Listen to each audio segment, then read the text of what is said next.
हाय दोस्तों, कैसे हैं? पढ़ते रहिए, मस्त रहिए, व्यस्त रहिए। आपके माता पिता को नमस्कार, सत श्री अकाल, आदाब।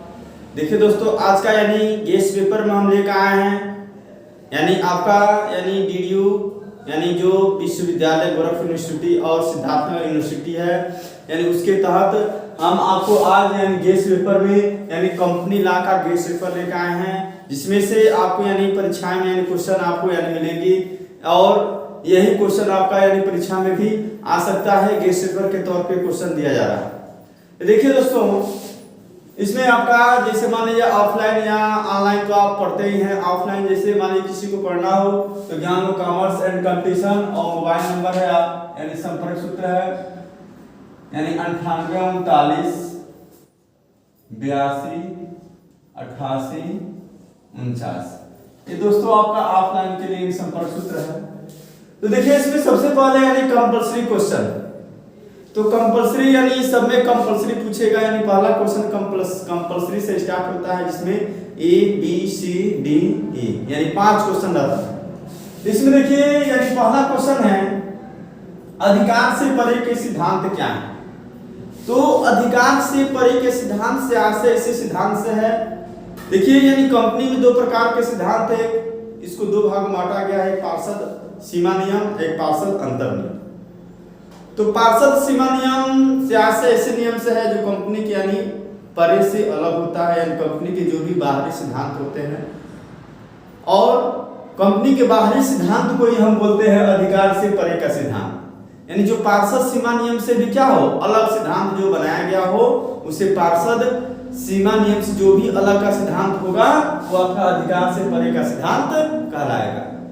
उसके बाद से है सम्मेलन प्रमाण पत्र और व्यापार प्रारंभ करने का प्रमाण पत्र। तो सम्मेलन प्रमाण पत्र और व्यापार प्रारंभ करने का प्रमाण पत्र होता क्या है? तो सम्मेलन प्रमाण पत्र देखिए इसको बोलते हैं रजिस्ट्रेशन कराना। एक कंपनी है तो उसकी स्थापना करते हैं तो सबसे पहले उसका क्या रजिस्ट्रेशन कराते हैं। तो जब आप रजिस्ट्रेशन कराते हैं तो रजिस्ट्रार क्या करता है आपको, यानी रजिस्ट्रार आपको यानी कुछ कागजात देता है यानी रजिस्ट्रेशन के रूप में, और उस कागजात को ही हम सम्मेलन के प्रमाण पत्र बोलते हैं। और उसके बाद से कंपनी के जो भी यानी आधारभूत कार्य होते हैं यानी स्टार्ट किए जाते हैं। उसके बाद से व्यापार प्रारंभ करने के प्रमाण पत्र। देखिए व्यापार प्रारंभ करने के प्रमाण पत्र से आशय ऐसे पत्र से है जिसमें जब तक किसी कंपनी का सम्मेलन नहीं होता तब तक उसका व्यापार प्रारंभ नहीं होता। जब कंपनी का सम्मेलन हो जाएगा, रजिस्ट्रेशन होगा, तब यानी प्रमाण पत्र यानी व्यापार में क्या प्रारंभ कर देते हैं। तो दोनों में अंतर होता है, सम्मेलन में और व्यापार के यानी प्रमाण पत्र में अंतर होता है। उसके बाद से साधारण प्रस्ताव और विशेष प्रस्ताव। तो देखिए साधारण प्रस्ताव से आशय ऐसे प्रस्ताव से है जिसमें यानी साधारण परिस्थितियों में जो भी निर्णय लिए जाते हैं उसको हम साधारण प्रस्ताव बोलते हैं। और जो विशेष यानी अचानक किसी कारण यानी परिस्थितियां उत्पन्न हो जाती हैं उसके लिए जो प्रस्ताव दिए जाते हैं, जो मीटिंग बुलाई जाती है उसे विशेष प्रस्ताव कहते हैं। जैसे साधारण सभा है, आपका साधारण सभा है, वैधानिक सभा है। सभा होता क्या है?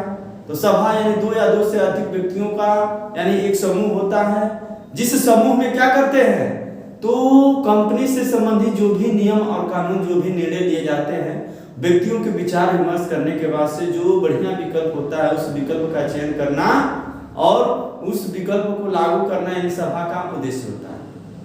तो उसमें सभा में आपका यानी संतांशधारी होते हैं, उनके मत देने का अधिकार होता है और उसमें एजेंडा लाया जाता है, कार्यसूची होता है, ये सब सभा होता है। उसके बाद से है प्रबंधक और प्रबंध संचालक में अंतर बताइए। तो देखिए दोस्तों यानी प्रबंधक होता क्या है? तो प्रबंधक में क्या है प्रबंध संचालक शामिल।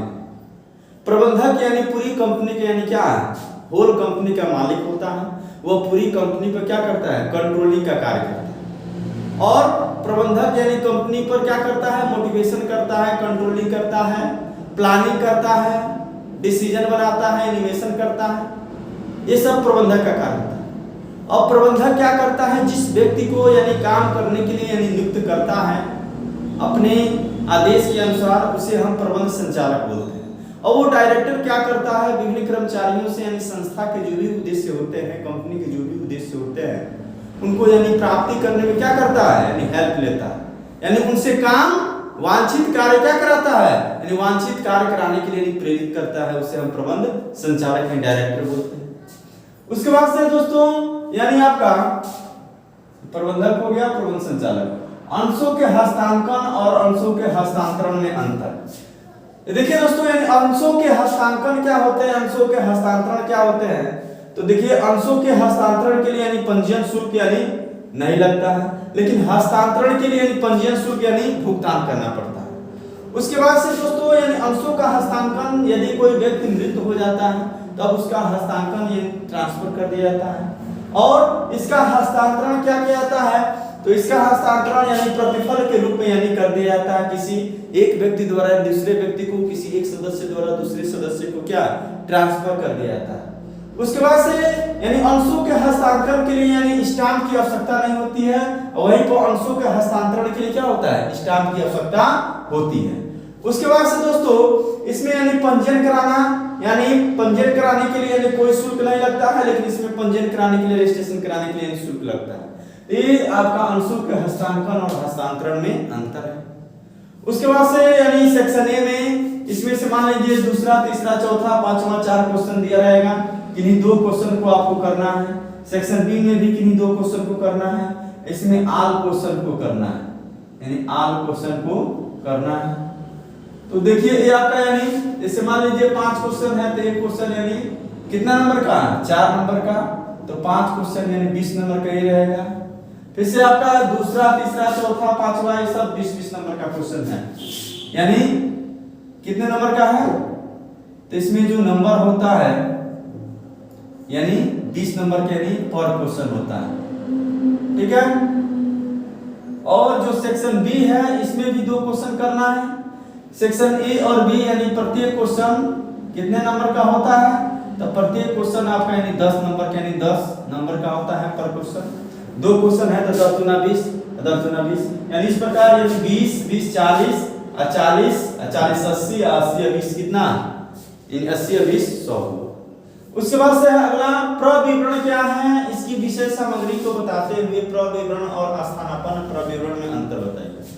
तो प्रॉस्पेक्टस होता क्या है, तो प्रॉस्पेक्टस से ऐसे विवरण से है, ऐसे स्टेटमेंट से है जिसमें जनता को यानी क्रय करने के उद्देश्य से, यानी जनता को यानी अंश क्रय करने के उद्देश्य से जो यानी प्रॉस्पेक्ट जो भी निर्मित किया जाता है विवरण, उसे हम प्रविवरण बोलते हैं। जैसे मान एक कंपनी है तो कंपनी के लिए सबसे पहले यानी एक प्रॉस्पेक्टस बनाया जाता है कि कंपनी का नाम क्या है, उस पे यानी कितने यानी कौन संचालक है, कौन डायरेक्टर है, कंपनी कहाँ स्थापित है, उसका रजिस्ट्रेशन कब से हुआ है, कब से कंपनी यानी स्थापित हुई है, यानी पूरा विवरण उस पर क्या नोट होता है, वही दोस्तों यानी प्रॉस्पेक्टस होता है। ठीक उसी प्रकार कॉलेज हो या स्कूल हो, उसमें भी प्रॉस्पेक्टस यानी बना रहता है कि कॉलेज कब स्थापित हुआ, कितने वर्षों से यानी चल रहा है, प्रिंसिपल कौन है, मास्टर कौन है, कितने विषय से मान्यता प्राप्त है, वो सब क्या है, वही आपका यानी प्रविवरण है, यानी प्रॉस्पेक्टस। और यानी इसकी विषय सामग्री, तो प्रॉस्पेक्टस की विषय सामग्री होती क्या है, तो कंपनी में प्रॉस्पेक्टस की विषय सामग्री यानी सबसे पहले यानी अंश हैं, तो कौन सा अंश है, साधारण अंश है कि आपका पूर्वाधिकार अंश है। कंपनी में यानी जो भी संचालक है उनकी सैलरी क्या है, पारिश्रमिक क्या है, उसमें लाभांश की घोषणा की गई है, अंतिम लाभांश है कि आपका मध्य लाभांश है कि आपका वार्षिक लाभांश है। उसके बाद से यानी कंपनी में जो भी ऋण पत्र है उस पर यानी दर कितना है, कितने ऋण पत्र है, यानी कौन कौन से ऋण पत्र है, उसमें आपके यानी जो न्यूनतम अभिधान राशि है कैसे है, एप्लीकेशन पर कितना रुपया मांगा जाएगा, आवंटन पे कितना मांगा जाएगा, और संचालक है तो उसकी पारिश्रमिक क्या है, उसका कमीशन कितना होगा, यानी कंपनी के अंदर जो भी नियम और कानून होते हैं वो यानी क्या होते हैं, यानी प्रविवरण में चिह्नित होते हैं। उसके बाद से है प्रविवरण तथा स्थानापन्न प्रविवरण में अंतर। स्थानापन्न प्रविवरण में अंतर, तो देखिए दोस्तों यानी प्रविवरण सबसे पहले इशू किया जाता है, और यदि प्रविवरण हम इशू नहीं करते हैं तो प्रविवरण के स्थान पर यानी जो प्रॉस्पेक्टस, जो विवरण, जो कागजात यानी इशू किया जाता है उसे ही स्थानापन्न प्रविवरण कहते हैं। यानी यह प्रविवरण के रूप में क्या, पूरक रूप में, कॉम्प्लीमेंट के रूप में क्या करता है, तो वर्क करता है। उसके बाद से है कंपनी के समापन से आप क्या समझते हैं, और समापन की विधियों को बताइए। तो देखिए दोस्तों यानी कंपनी का समापन, लिक्विडेशन ऑफ कंपनी होता क्या है, तो कंपनी के समापन से आशय ऐसी प्रक्रिया से है जिसमें यानी कंपनी की समस्त संपत्तियों यानी जो भी संपत्तियां होती हैं ऑल एसेट्स को क्या करते हैं, पहले सोल्ड करते हैं। उसके बाद से जब संपत्तियां बिक जाती हैं तो जो पैसा रिसीव होता है उसे हम क्या करते हैं, तो एक्सटर्नल लायबिलिटी जो भी बाह्य दायित्व होते हैं उनका भुगतान करते हैं। उसके बाद से प्रेफरेंस शेयर होल्डर्स का भुगतान करते हैं। उसके बाद से जो भी राशि शेष बचती है तो उसको सबसे पहले पूर्व अधिकारधारियों के यानी पूंजी और लाभांश को बांटने के बाद यदि शेष बचता है तो समतांशधारियों को दिया जाता है, यदि नहीं बचता है तो नहीं दिया जाता। यदि यानी मान लीजिए बाह्य दायित्वों को पूर्ति करने के लिए पैसे की आवश्यकता पड़ती है तो समतांशधारी की यानी निजी संपत्ति को भी बेचकर क्या किया जाता है, उसका पेमेंट किया जाता है। इस प्रक्रिया को ही कंपनी का समापन बोलते हैं। कंपनी का समापन करने के लिए निस्तारक की आवश्यकता होती है। निस्तारक वह व्यक्ति होता है जो कंपनी का समापन करने की जिम्मेदारी लेता है और उस काम के लिए वो क्या करता है, पारिश्रमिक लेता है या कमीशन लेता है। उसके बाद से दोस्तों यानी कंपनी का समापन यानी कई प्रकार से किया जाता है, जिसमें अनिवार्य समापन है, न्यायालय द्वारा समापन है, स्वैच्छिक समापन है, लेनदारों की इच्छा पर समापन है, यह आपका कंपनी का समापन। उसके बाद से है ऋण पत्र क्या है, इसकी विशेषता, इसके प्रकार, ऋण पत्र और अंश पत्र में अंतर यानी व्हाट इज डिफरेंस बिटवीन यानी शेयर एंड डिवेंचर और डिवेंचर का आपका परिभाषा, डिवेंचर्स एंड टाइप्स। तो ऋण पत्र होता क्या है, तो ऋण पत्र से आशय ऐसे पत्र से है जिसमें सबसे पहले क्या होता है, ऋण पत्र या ऋण लेने का एक प्रमाण पत्र है। यानी एक व्यक्ति को आप जो भी ऋण दे रहे हैं उसके बदले जो भी आप प्रमाण पत्र इश्यू करते हैं उसे ऋण पत्र बोलते हैं। ऋण पत्र पर यानी एक सामयिक होता है यानी वार्षिक होता है, इस पर यानी एक निश्चित दर से ब्याज दिया जाता है। और ऋण पत्र के यानी कई प्रकार हैं। उसके बाद से ऋण पत्र के विशेषता में सबसे पहला विशेषता, इस पर यानी ब्याज दिया जाता है, यह एक ऋण लेने का प्रमाण पत्र है। इसका जब्तीकरण यानी हरण नहीं किया जाता है, ऋण पत्रों को यानी अंशों में परिवर्तित नहीं किया जाता है। उसके बाद से ऋण पत्र पर जो भी यानी ब्याज होते हैं सामयिक होते हैं। उसके बाद से ऋण पत्र के आगे एक निश्चित परसेंटेज यानी लगा रहता है, कितना परसेंट से हमको क्या करना है, ब्याज देना है। उसके बाद से है ऋण पत्र के प्रकार यानी काइंड्स या टाइप्स ऑफ यानी डिवेंचर। तो देखिए ऋण पत्र के प्रकार होते क्या है, तो पहला है यानी वाहक ऋण पत्र यानी रजिस्टर्ड डिवेंचर। यानी वाहक ऋण पत्र से आशय ऐसे ऋण पत्र से है इसमें ऋण देते समय यानी आप क्या करते हैं, तो उस सदस्य का, उस मेंबर का नाम यानी अपने रजिस्टर में नोट कर लेंगे तो आपका वाहक ऋण पत्र। उसके बाद दोस्तों होता है रजिस्टर्ड ऋण पत्र, यानी वाहक ऋण पत्र का नाम नोट नहीं करते हैं, वैसे ही ऋण दे देंगे, वो आपका वाहक ऋण पत्र होगा, इसे बियरर डिवेंचर बोलते हैं। उसके बाद से रजिस्टर्ड ऋण पत्र होता है। तो रजिस्टर्ड ऋण पत्र से आशय ऐसे ऋण पत्र से है यानी जिनको यानी देते समय आप उनका नाम कंपनी के रजिस्टर में क्या करते हैं, अंकित करते हैं, लिखते हैं। उसके बाद से एक होता है सुरक्षित ऋण पत्र यानी सिक्योर्ड डिवेंचर। तो सिक्योर्ड डिवेंचर वह डिवेंचर होता है जिसको ये देते समय क्या करते हैं, यानी उसकी संपत्ति को बंधक के तौर पर रखा जाता है कि यदि वह भुगतान नहीं करेगा तो उसकी संपत्ति को शेष करके हम उसका पैसा वसूल कर लेंगे, तो आपका सिक्योर्ड लोन होगा। एक होता है अनसिक्योर्ड लोन यानी ऐसा लोन जिसको यानी देते समय कोई यानी बंधक यानी संपत्ति नहीं रखी जाती है, उसे अनसिक्योर्ड लोन कहते हैं। उसके बाद से है एक कूपनदर ऋण पत्र। तो कूपनदर ऋण पत्र से आशय ऐसे ऋण पत्र से है जिसमें यानी ऋण पत्र को देते समय उसके आगे एक परसेंटेज शब्द लगा रहता है, कितना परसेंट की दर से हम क्या कर रहे हैं, ऋण पत्र दे रहे हैं। एक होता है शून्य कूपन दर।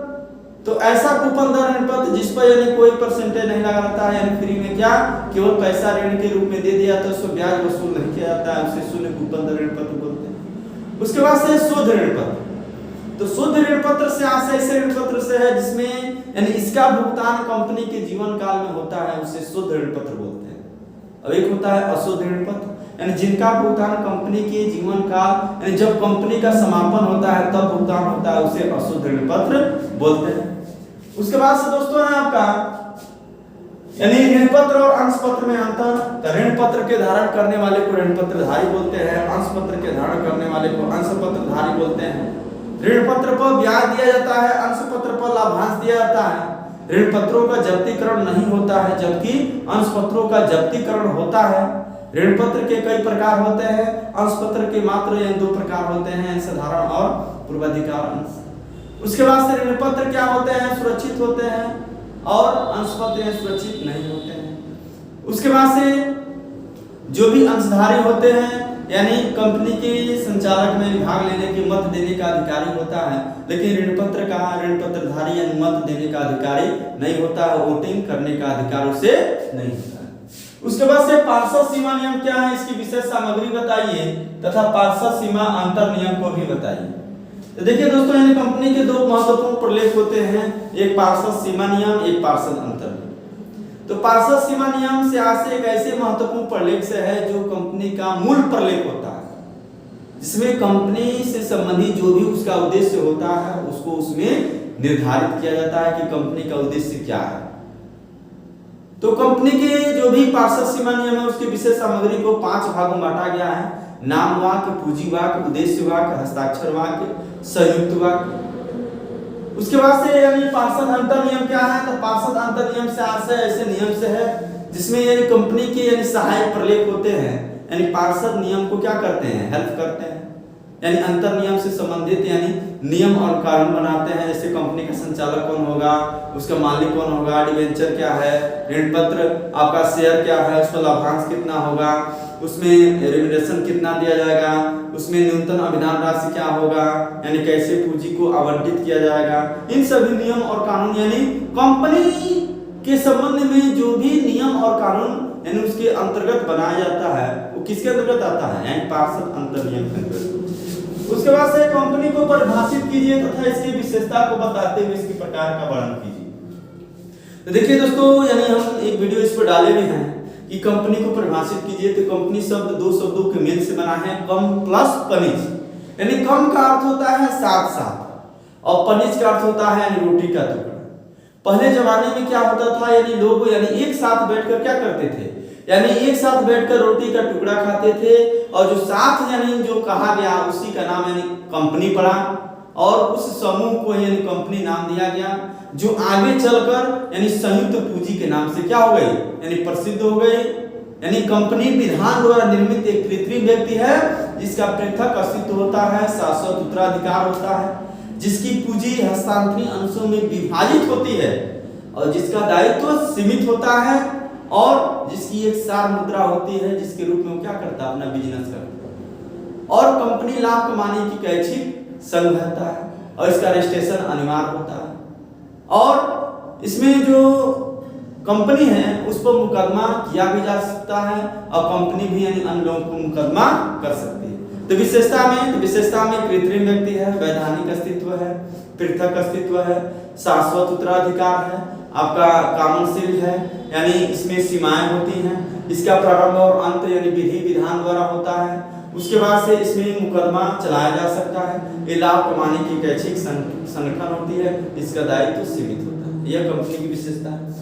उसके बाद से कंपनी के प्रकार, तो कंपनी के यानी प्रकार को निम्न भागों में बांटा गया है। इसमें ये भी बताया आपको हम, यानी सदस्यों की संख्या के आधार पर दो कंपनियां होती हैं, एक प्राइवेट कंपनी, एक सार्वजनिक कंपनी। तो प्राइवेट कंपनी से आशय ऐसी कंपनी से है जिसके नाम के अंत में क्या हो, यानी प्राइवेट शब्द लिखा हो, जिसकी यानी चुकता पूंजी क्या हो, 5 लाख से कम हो, वो आपका यानी प्राइवेट पूंजी होगा।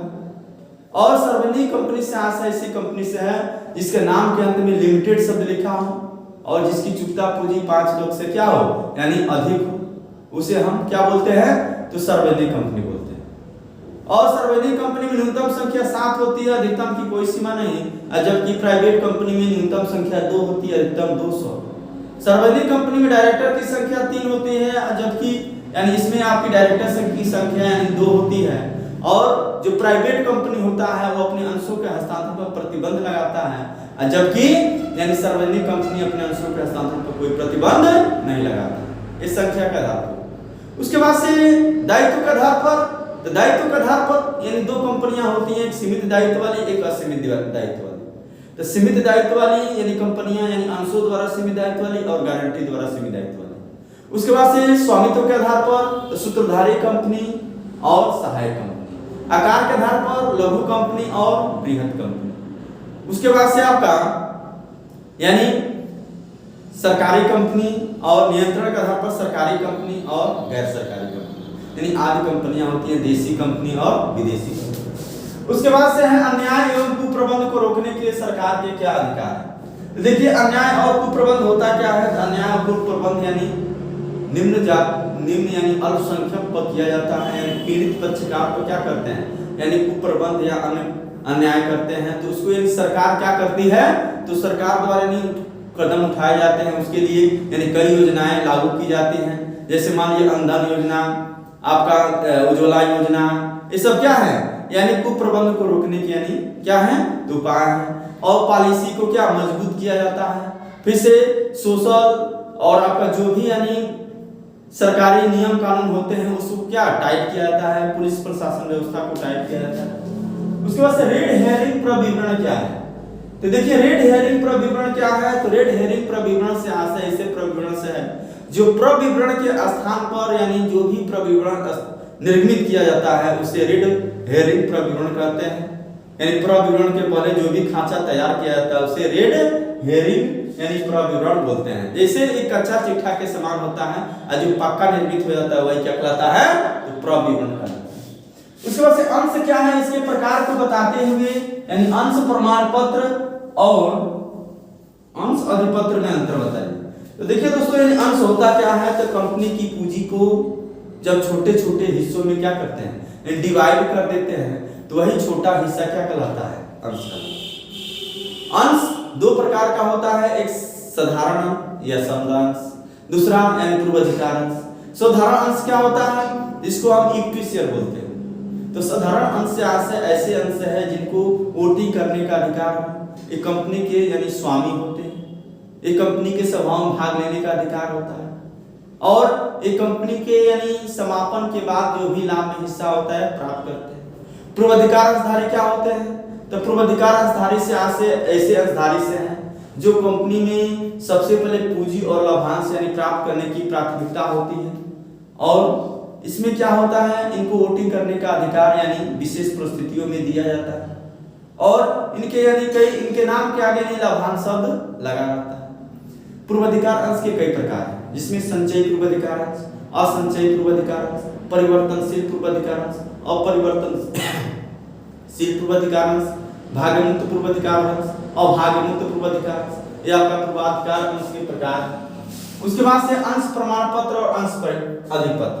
तो अंश प्रमाण पत्र से आशय ऐसे पत्र से है जिसमें अंश को यानी इशू करते समय जो प्रमाण पत्र यानी निर्मित की जाती है उसे हम अंश प्रमाण पत्र बोलते हैं। उसके बाद से कंपनी संचालक से आप क्या समझते हैं, संचालक के अधिकार और कर्तव्य को बताइए।